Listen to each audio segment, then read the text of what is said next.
My name is Jerome. I was born in Liberia. I've been here since 2001. I'm 26 years old. Originally, I came here with my great grandmother and my little cousin Marie. We came here back in 2001. We came as part of a refugee program for Liberians. There was a civil war going on back in 2001 when we got here. We came to escape the violence originally. So the hope was to build a better life here in America.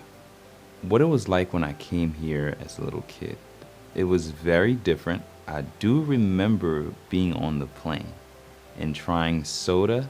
I can't tell you what brand of soda it was, but I remember it was some kind of soda I tried, and I remember it was so strong. Man, I thought maybe they got it confused and gave me beer, or like in Liberia we call it cane juice.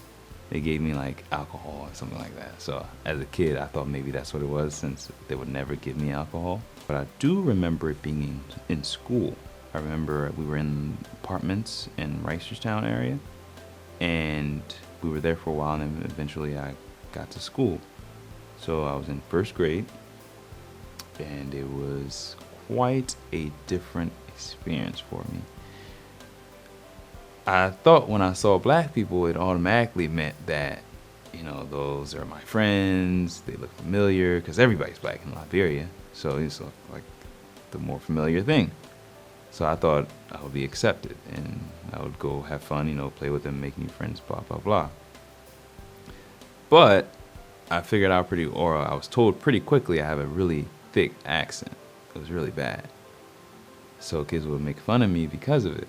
And I developed this shyness and this nervousness and this kind of anxious side of me.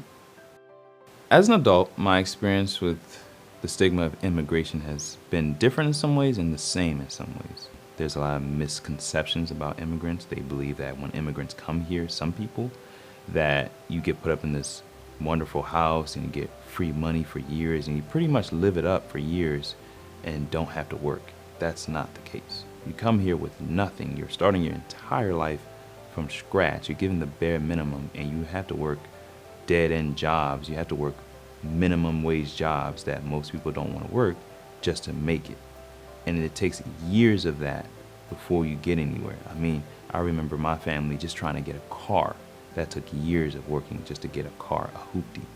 So a lot of those misconceptions on immigrants relying heavily on the government and getting subsidized and all these things aren't really true. Immigrants are working very hard for every dime. What it's meant for me to be here all this time, I've figured it out, I suppose. I think I figured it out. From childhood to adulthood, I figured that it is what I make it. And it's been all the relationships that I've built over these years and the lessons that I've learned over these years that made me who I am. So as far as I'm concerned, I'm just as American as the next person. I may not have been born here, but to most people, when they meet me, they automatically think I was born here and I'm American.